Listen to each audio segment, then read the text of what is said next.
movimento Embaixadores pela Vida.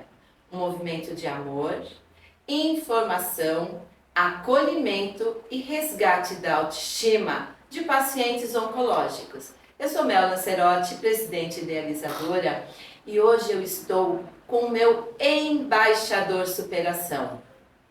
Dia 14 de junho, nós estaremos fazendo o lançamento do livro Embaixadores Superação e Suas Histórias, com 14 pacientes oncológicos que superaram o câncer. E é claro, o Álcio, esse meu embaixador superação querido, veio contar um pouquinho da sua história e da expectativa que nós estamos, do carinho, do amor que nós estamos para chegar dia 14 e vocês também conhecerem esse livro, que eu tenho certeza será inspiração, referência e esperança para outros pacientes oncológicos. Álcio, querido, seja bem-vindo. Eu estou muito feliz de poder conversar com você, trazer um pouquinho dessa história maravilhosa que você conta no livro. Não é para contar tudo não, tá? Oi, Mel, bom dia, obrigado pelo convite. Agradecer a Deus que eu estou aqui, né? Contando a minha história de superação, uma gratidão muito grande. E também estou uma grande expectativa para o dia 14, lançamento do livro. E estou aqui. Você pode contar um pouquinho, né? Não tudo, como você falou, mas vamos contar um pouquinho dessa história, um resumo, pelo menos, né? E deixar que a história completa as pessoas verem, né? No livro, que vai acontecer o lançamento dia 14 de junho. Exatamente. Álcio, você, um homem, um empresário, um empreendedor, uma pessoa que é muito ativo realmente. Eu sei que você sempre praticou atividade física. Como é que tudo começou, essa história de você descobrir, de você receber o diagnóstico e saber que a partir daquele momento precisaria focar na sua saúde e buscar o tratamento? Como é que isso chegou a você? Tudo começou em março de 2014. Eu estava numa academia, fazendo minhas atividades físicas, normal, como sempre, né? E eu comecei a observar que na minha coxa, do lado direito, começou a crescer um pouquinho em relação à outra, né? E eu estava estranhando naquele momento porque um lado estava assim e o outro não. E minha primeira atitude foi procurar um profissional da área de educação física e ele me observar um pouquinho como é que eu fazia aquelas atividades. E ele me acompanhou e falou, não, está tudo correto, tudo certo, tudo bem. Só que aquilo foi me incomodando, né? E eu procurei um médico. A princípio procurei o Dr. Mauro Mendar, né, que é um médico para a família, conhece muito bem minha família, né? E ele me atendeu muito bem. Ele teve uma preocupação primeiro de pedir meus exames para saber exatamente o que se tratava. Foi aí que eu fui fazer uma ressonância, né?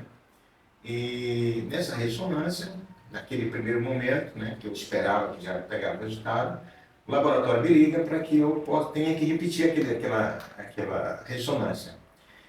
E aí eu perguntei, aconteceu alguma coisa, né? A gente fica meio curioso. Não, a imagem que não ficou boa, tem que fazer de novo.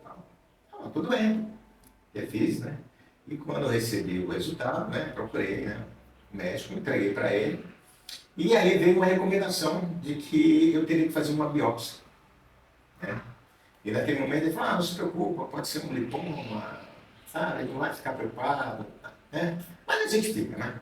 A gente fica um pouquinho, né? Mas, na verdade, eu fui fazer a biópsia, né? Sim. E naquele momento, nós estávamos na época da Copa do Mundo no Brasil, 2014. E era para agendamento de biópsia, não tinha vaga, sabe? Era uma dificuldade, né? E, graças a Deus, a gente tem uma amizade, uma doutora muito amiga, que trabalhava com um médico, que fazia isso. E ele realizou a biópsia. E veio o resultado e constatou aquilo que a gente já imaginava, né? E daí, né, o que acontece? A gente, naquele primeiro momento, parecia um abismo de incerteza que acontece na vida da gente, né? Mas a gente tem que pensar positivamente que a gente vai ter que enfrentar, o tratamento vai ter que enfrentar. E isso é a vida da gente, né? E foi o que eu fiz, né? Procurei, né, o Instituto Brasileiro do Controle do Câncer, que é um hospital referência aqui em Guarulhos, né? Guarulhos, no Instituto de São Paulo, na Moca, né? Lá fui bem atendido, bem acolhido, e eu tive que fazer a cirurgia, né? Tem um ortopedista, doutor Murilo, né? Me acolheu muito bem e retirou, né? Fez a cirurgia. E foi acontecendo assim. Em março eu comecei a desconfiar. Quando foi em abril, né? Eu fiz a ressonância. Quando foi em julho, eu fiz a biópsia. Isso eu fui fazer a cirurgia em setembro. Eu percorreu tudo isso, de março a setembro. Eu realizei, até lembro até hoje, foi dia 26 de setembro que eu realizei a cirurgia. Naquele momento, quando retiraram o tumor, até aquela data, segundo o médico que realizou, foi o maior tumor já tirado de um paciente. Uau. 795 gramas. Meu Deus! Dos tumores mais agressivos. Aí começou o processo que tinha que fazer o tratamento. E o tratamento passava por quê? Por um oncologista que ia, né, passar a medicação que eu tinha que fazer. E aí, né, o próprio hospital já me encaminha para o oncologista.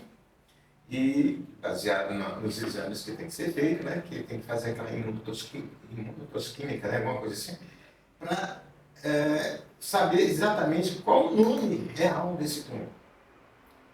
Então, baseado nesse exame, a oncologista, né, passou por um processo, né, um ciclo de quimioterapia, que eu tinha que passar por esse processo. E eu comecei a realizar a quimioterapia e ela foi muito legal porque, assim, ela não me escondeu nada.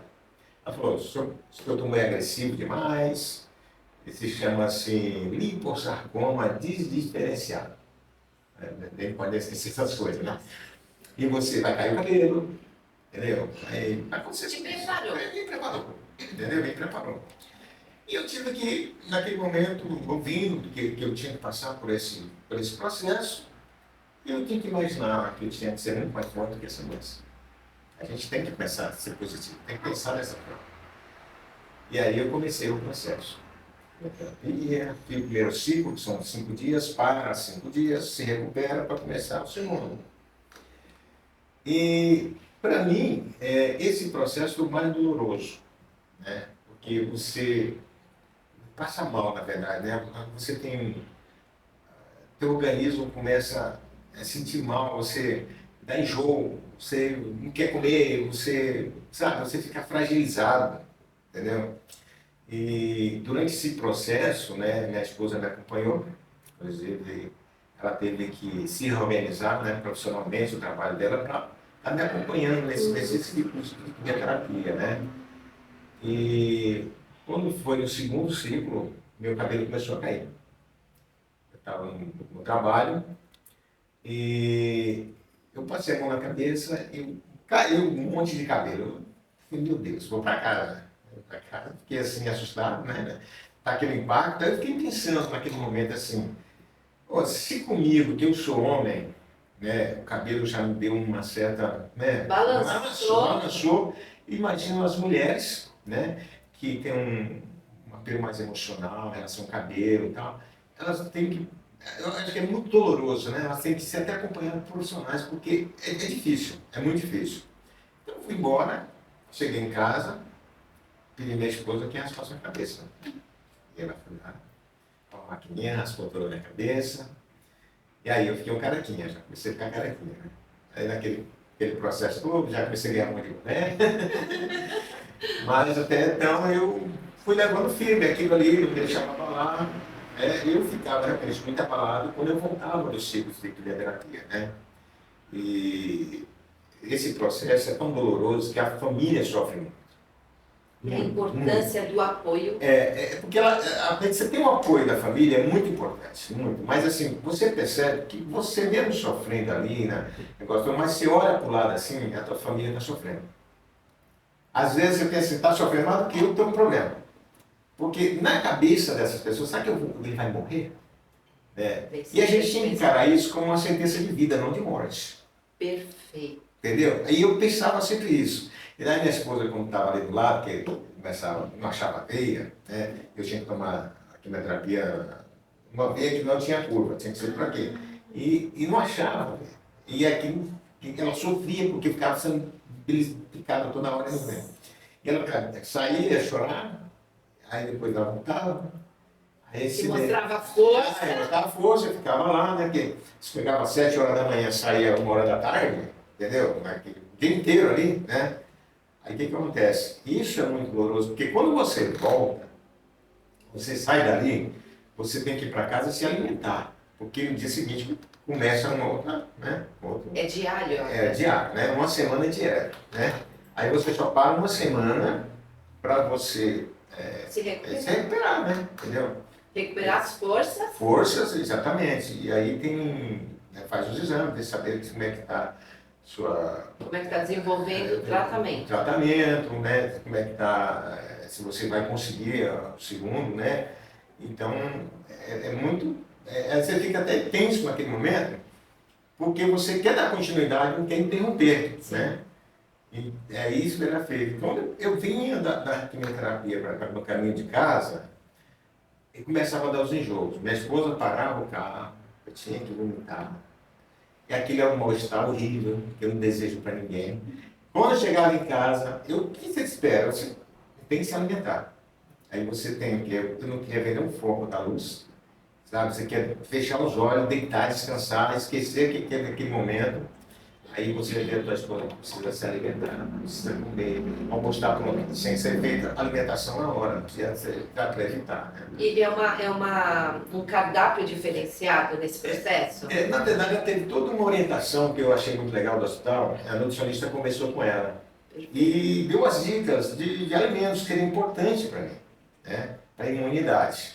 Porque se minha imunidade não tivesse um patamar, eu não podia dar sequência. Então, para recuperar a imunidade, couve, tem que ser feito na hora, um feijão preto, sabe? O negócio. Então, minha esposa chegava, abalada também, ela tinha chorado, tal. Ela ia lá para a cozinha. E ela ficava preparando a alimentação e eu lá querendo, nem mexe comigo, sabe? Você fica assim. Esse é o momento. É um momento, sabe? Você quer ficar parado assim, daqui a pouco, não, você precisa se alimentar, você tem muito esforço. A gente ia me alimentar, porque senão, no dia seguinte, não aguentava. Não aguentava assim. Então, esse processo de quimioterapia foi o mais doloroso para mim. E teve um agravante nesse meio, né? No quarto ciclo, né? Eu tive uma infecção. E aí, uma coisa interessante que me atacou primeiro a boca, né? E eu tive problema com dentista, né? E aí eu fui lá, o dentista mexeu num dente meu que estava me incomodando. E quando eu fui para o hospital, minha oncologista falou assim, Deus está do seu lado. Você não podia ter ido dentista. Eu perdi um paciente assim. Nossa. Eu falei, como assim? Ela falou, não pode, você está com imunidade baixa, você tem que, tudo que acontecer, você tem que correr para cá. Aqui te dá um tratamento adequado. Depois eu peguei uma infecção na boca, e foi no meu organismo, e fui internado por 8 dias. Interrompeu um ciclo. E aí eu fiquei preocupado. Nossa, interrompeu um ciclo. E será que a médica falou, calma, não se preocupe. Depois, se estiver bom, você vai fazer um ciclo. Repõe. Não tem problema. Foi o que aconteceu. Fui lá e repôs o ciclo. Entendeu? Então, quer dizer, para mim, esse processo, né, de tratamento pior e mais doloroso, para o meu, que a gente acaba sofrendo e vê a tua família sofrendo, né? Você fica debilitado, eu, na verdade, eu até acostumei a ficar carequinha, sabe? As pessoas não deixavam de ir lá no trabalho, né? E até por falar em trabalho, também tive um acolhimento bom, né? Porque eu, na verdade, sou um representante comercial, né? Você falou empresário, mas sou um representante comercial e trabalho com uma empresa de alimentos, de sucos, né? Que vocês sabem. E o João Henrique, que é o CEO da empresa, ele me acolheu bem, me deu um suporte, colocou um funcionário para dar continuidade, falou, vai se tratar. Foi um apoio total. Foi um apoio total, então assim, foi muito legal. Então, com relação ao trabalho, eu fiquei tranquilo. Porque aí, minha cabeça me ajudava mais a, tipo assim, focar no tratamento. Porque ele falava, foca no seu tratamento, Esquece aí que a gente vai dar continuidade. Perfeito. Então, quer dizer, isso foi muito acolhedor, foi muito bom, Importante, né? importante, entendeu? Acabou o ciclo de quimioterapia, eu tinha que passar por um outro processo, que era a radioterapia. Só que a radioterapia eu fiz durante 30 dias, todos os dias. Mas é menos doloroso, a radioterapia. Né? Então, inclusive eu ia sozinho, ia dirigindo. Então, não teria nenhum problema. Nesse período, a minha esposa não precisou me acompanhar. Né? Eu fiz todo o tratamento. E aí, pensando que está tudo certo, está tudo bom, maravilhoso. Nossa, acabou, ficou tudo recuperado. Vou levar o exame lá, que o médico me deu lá, deu o médico, que agora daí para frente só se foi em outro lugar, acabou. Pô, sai feliz, né? Cheguei em casa, falei, olha, tá aqui, passou o sofrimento. Comemorar, porque Acabou o sofrimento, tá tudo certo, né? E minha esposa também ficou feliz, minha filha, né? Porque elas sofreram muito, né, meu? Ela caminhavam juntas. A gente caminhou junto, nessa- né? Minha filha ficou até depressiva, entendeu? Então, assim, a família naquele momento foi um apoio muito bom, sabe? É por isso que eu falo. É doloroso, mas você precisa ter um apoio familiar. Isso é muito importante. Exatamente. Tá? Além disso, a gente teve amigos, que eu não posso deixar de esquecer amigos, pessoal do grupo de orações, que foi muito fundamental naquele momento, apoio, sabe? Dizendo que Deus está do seu lado, sabe? Só ouvia só coisas boas. Isso te ajuda muito, te fortalece. Pensa aquilo, mas te fortalece. Eu escutava muito louvores, sabe? Esse negócio do pessoal, porque tudo eu fazia, tentava colocar minha mente muito mais positiva de que eu... Limpar de pensamentos negativos. Nada. Não tinha que passar nada. Para mim, assim, eu nunca passou na minha cabeça que eu ia morrer. Perfeito. Nunca, não. E isso é o que fortalece. Isso fortalece. Não é essa doença que vai me levar. Perfeito. Entendeu? Eu sempre colocava isso na minha cabeça. Não é isso. Porque eu sentia muita força dentro do interior de mim que aquilo ali ia passar. Que era um período, era uma fase. E aí eu não deixava nada, nenhum pensamento me abater, nada. Eu evitava ver algumas situações, alguma coisa, para não me abalar e não mexer na minha mente e focar ali no meu tratamento, na minha cura. Era isso que eu fazia, entendeu? Ouvir coisas boas, louvores, né, orações, isso que era legal, entendeu? Então, foi um período que você tem que focar ali no seu tratamento. O que eu falo para as pessoas? Não é uma sentença de morte, é sentença de vida. Exatamente. Então, de reflexão. É. De reflexão. De reflexão. Eu preciso cuidar de mim. É o momento de eu me enxergar e buscar essa saúde que eu mereço. Que a gente merece, né? Eu tenho que ficar mais um tempo aqui. Eu tinha que formar uma filha que estava ainda no início da faculdade, sabe, aquele negócio todo, entendeu? Então a gente pensava naquele momento assim, meu, eu tenho muito a agregar nessa vida, eu tenho muito a ajudar. A minha missão não vai terminar aqui. Não, minha missão vai terminar aqui. Deus sabe disso, Deus sabe disso, minha missão não vai acabar aqui. Então, assim, para mim foi muito acolhedor, os amigos, a minha família, minha mãe mesmo de longe, minhas irmãs de longe, minha irmã aqui também, sabe? Toda a minha família me acolheu muito bem, sabe? Mas, assim, quem vive com você ali no dia a dia, sua filha, sua esposa, é que sabe, que acompanhou, que viu. E eu, como a pessoa que está ali, eu vendo que as pessoas estavam sofrendo, estão sofrendo igual aquilo. Porque na cabeça dessas pessoas, né, que estão ali em volta da gente, ver essa doença como, bom, será, né? E eu não vou passar, vou superar, estou superando. Graças a Deus estou aqui hoje, nessa entrevista, contando essa história, né? E participando de um livro que vai ser esperança para outras pessoas. Para outras pessoas, mostrar para as pessoas que realmente tem que ter fé que as coisas vão mudar. E interessante, meu, que mesmo quando foi dezembro de 2015, olha só, quase um ano depois, 2015, quando eu fui fazer um dos meus acompanhamentos, que eu levei meu exame médico, voltou. Teve uma recidiva. Aí você pensa que me abalou? Não. É mais uma fase e eu É mais uma fase e eu vou superar essa fase. Entendeu? Quando eu voltei para minha esposa, ela já ficou assim, eu falei, calma, é mais uma fase que não vai superar. Entendeu? O que eu, na verdade, tinha, não medo, mas um receio, era de passar por todo o processo de novo. Aquele processo dolorido que eu acabei de contar aqui. Quando o médico falou que tinha que fazer a cirurgia para retirada, eu falei, vamos lá. Aí ele marcou a cirurgia para fevereiro de 2016. Vamos lá, vamos fazer a cirurgia, vamos. Ele foi, fez a cirurgia, disse que tirou com mais maiores, né? E depois ele falou assim, olha, muito bom a gente fazer acompanhamento, porque essa recidiva estava vindo mais forte. Já estava pequeno, deu para a gente tirar. Eu voltei na oncologista para tirar aquelas minhas dúvidas que eu estava pensando, né? Uhum. Perguntei para o oncologista, olha, eu vou passar de novo por todo aquele processo? Ela falou, não, pode ficar tranquilo, você não vai passar. Tudo que você passou foi muito forte, a medicação foi muito forte. Você não aguentaria assim. Você vai apenas acompanhar, né? Você vai acompanhar, e a cada 6 meses, depois a cada 1 ano, mas por 10 anos a gente vai acompanhar você. Perfeito. Tá? Quando que vem, eu vou fazer 10 anos. Fiz, estou aí acompanhando, né? Não deixei, né? Não estou dando baixo na guarda para isso, né? A gente tem que se cuidar, se valorizar, e é isso que aconteceu. Eu fui, fiz, e estou tocando minha vida, graças a Deus, entendeu? E eu quero deixar algumas palavras, algumas frases que o Alcio falou. A fé em Deus, a crença, a fé, eu vou superar, que são depoimentos, não é o primeiro que eu ouço, mas de outras embaixadoras também que falaram sobre isso.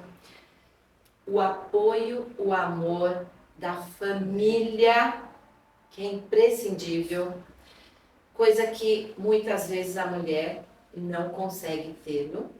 Quantas das nossas embaixadoras, o marido, quando soube do diagnóstico, acabaram não suportando o peso e foram embora. Então, são sentimentos que nós temos que ter muito aflorado no nosso coração, na nossa mente, que é o amor à nossa vida, a fé e esse apoio da família. E importante, né? Eu falo sempre para as pessoas, é bom eu sempre enfatizar isso. Se você foi diagnosticado com isso, encare isso como uma sentença de vida. Exatamente. De vida, não Exatamente. de que vai morrer, que é de morte. De vida. E, cara, assim, seja forte. Você é muito mais forte que essa doença. É isso que as pessoas têm que pensar, né? Porque hoje o tratamento tem melhores do que muito tempo atrás, sabe?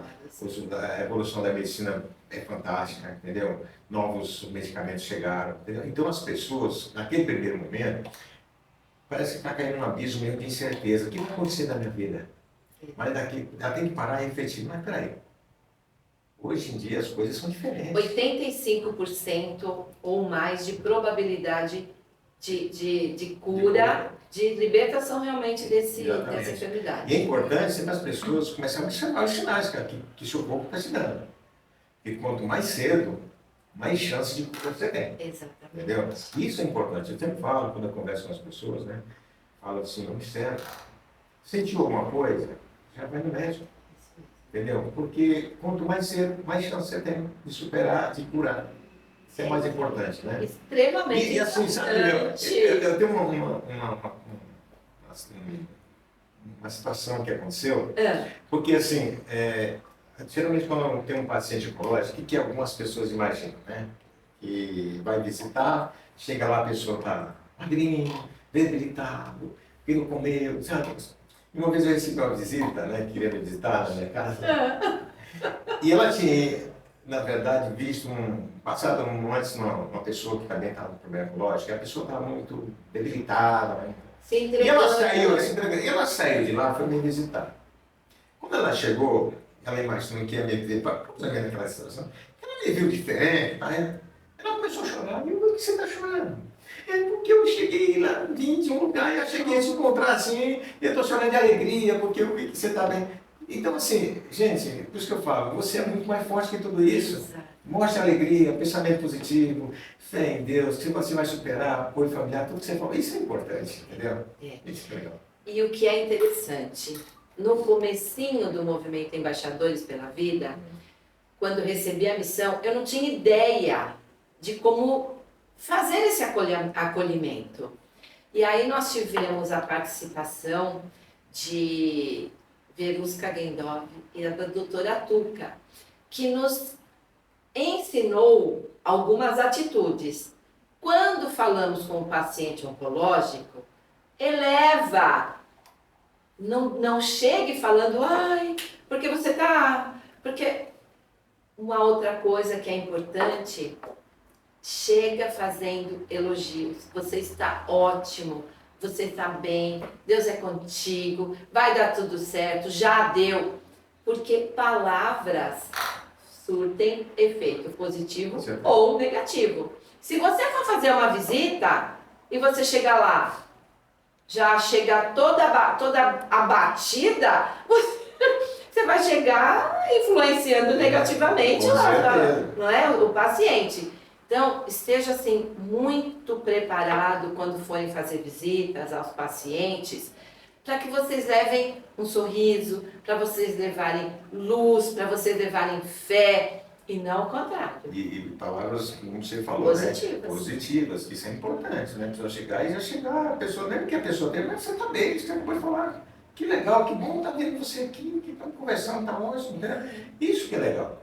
Então, assim, toda vez, assim, eu era assim, no período de quimioterapia, que eu ficava fragilizado, eu nem ia porque a imunidade caía, então eu evitava contatos. Quando eu estava fora do período, eu ia lá no escritório, fazendo contato. Para não se entregar. Não, vai se entregar até para descontrair, para ocupar a mente, entendeu? Para não ficar em casa. Se sentir útil mesmo. Exatamente. Então você tem que fazer o que você gosta, né? Fazer alguma coisa. Isso é muito importante. E as pessoas assim me ligavam, e aí, você está bem? Está trabalhando? Estou bem, trabalhando, estou ótimo, está tudo certo. Tá, sabe? É isso. Entendeu? Não se entregarem. Sabe? Porque você tem mais força do que tudo isso. Entendeu? E por isso que eu te falei, sempre coloquei na minha cabeça, eu sou mais forte do que isso, vou superar isso, entendeu? Isso para mim é uma sentença de vida. E eu colocava tudo isso na minha cabeça. Eu sou mais do que... Eu sou mais do que tudo isso. Então, assim, é importante. Tá? E quando as pessoas me viam, me diziam que eu estava bem, mas que eu estava carequinha, sem sobrancelha, ela estava bem. Entendeu? As pessoas não me viam debilitada, nem mostravam essa fragilidade de jeito nenhum. Sabe? Só não tem perigo, porque eu chegava, você que deitar, porque eu lembro do teu corpo. Né? Não tem como. Mas era seu momento e você era respeitado por isso, claro. E não deixava transparecer para as pessoas que estava derrotado, mas é o vitorioso que você é hoje. Obrigado.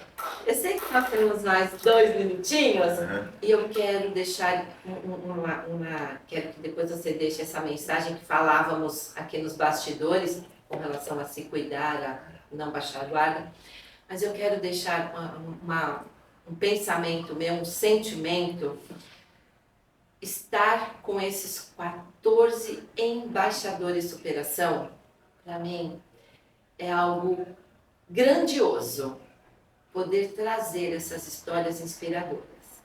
E Álcio, você é a pessoa que abriu a mente de outros homens para também mostrarem que têm as fragilidades, mas que podem superar. É tão difícil nós conseguirmos homens que assumam as suas fragilidades, as suas superações, que chegam para falar sobre as suas histórias. Nós temos um projeto de levar para as empresas que têm homens aquele Novembro Azul, para levar orientações, para falar sobre a necessidade deste cuidado. E eu não consegui até hoje, aqui em Guarulhos, nenhuma empresa que abrisse o espaço. Então, é assim, uma honra para mim, você e o Luiz estarem no nosso livro e serem homens de caráter, de força, de garra, de superação e terem a coragem de vir compartilhar essas histórias que vão ser inspiração para muitas pessoas. Então, gratidão por isso, por eu ter a oportunidade de estar com vocês. E eu quero que você deixe nas suas considerações finais aquela mensagem que me falou a respeito das pessoas se cuidarem. Bom, eu que agradeço, né? Foi muito legal esse bate-papo e estou muito feliz, né, de fazer parte desse grupo de embaixadores.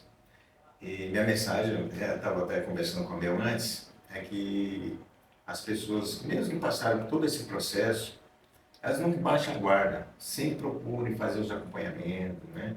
Tem história de amigos que depois de 21 anos a doença voltou.